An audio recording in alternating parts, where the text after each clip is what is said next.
So in this video, we're going to talk about how we can make our graphs more useful for end users by adding annotations like axis labels, titles, and legends, and so on.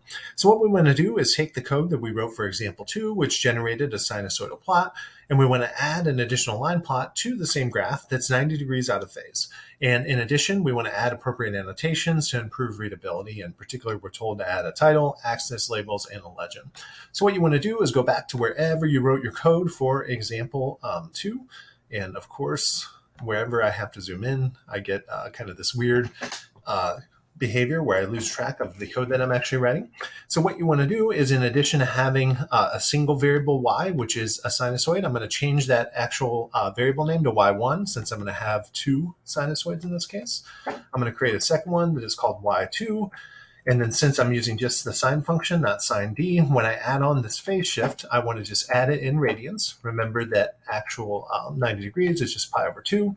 And then, of course, since y is no longer defined, just y1, I need to change the name of what is being plotted to y1. And then I'll show you what you want to do next is actually use this command called hold on, and then generate another plot of y2 versus t. And what that will do is it will plot them both on the same graph. So in terms of the first modifications you need to make to your code, what you want to do is generate a second sinusoid, which is 90 degrees out of phase from the first. Adjust the variable name if you want for the first sinusoid from y to y1, and then plot both of those using hold on in between the two plots in order to plot them both on the same figure. So notice if I re-execute this code now, I'm going to get an actual plot of two sinusoids that are just 90 degrees phase shifted from one another. Now, I gave you a hint to an actual MATLAB help file here if you're interested in reading it in detail about how you actually add titles and labels and whatnot to the graph.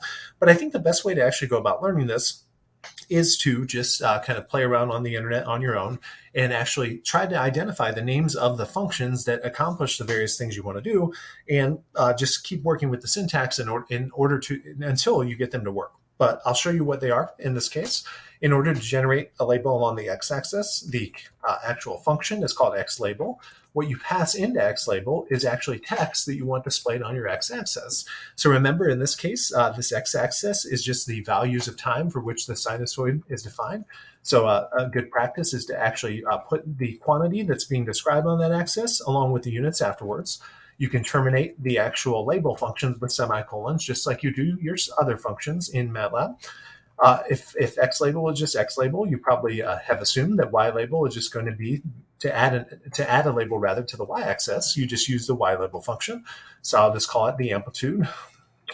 It's really unitless in this case. So I'll just call it, maybe if you want to make it more descriptive, you could call it sinusoid amplitude. And let's save this and then re-execute this function. And what you would find is, and I'll just show you, if you only execute the xLabel and ylabel command, since this figure is open, MATLAB knows what you're referring to. So if you just run these on the command line, it will just add those labels directly to your figure. You can rerun the entire script, but you already had the figure open, so it's just a little bit of a waste. So let's see if we can figure out how do you actually generate a legend. Well, actually, first let's do a title. So as you would notice through either looking at that link that I gave you on the MathWorks site, or just guessing the actual name of the function to add a title to the graph, it is title. And I can just say this is a plot of two sinusoids, 90 degrees out of phase. And remember, since the graph is open, I can just execute that command versus executing the whole thing. And clearly this is a little bit, you can play with resizing and whatnot. Maybe we'll do a little bit of work later on in the course of actually making pretty visualizations. But you can adjust the actual font size here, or we could actually just kind of extract that from that small window and it would be very readable here. And then let's put a legend on before we actually do that. So the command that you want to use for legend is just the function is named legend as well. But legend's a little bit actual tricky here because you have to pass in however many line plots you have on your graph.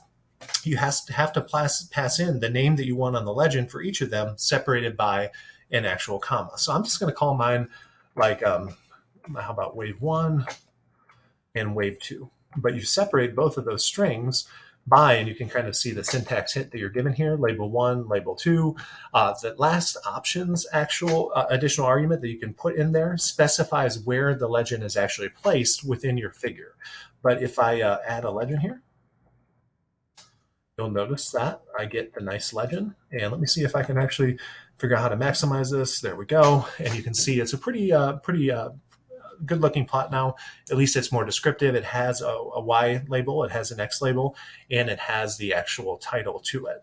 So hopefully a second look at that helps it stick a little bit more on your actual first exam. You will be asked to generate a visualization with specified labels of axes, titles, along with legends potentially. So please reach out if you have any questions, and I'll talk to you all soon.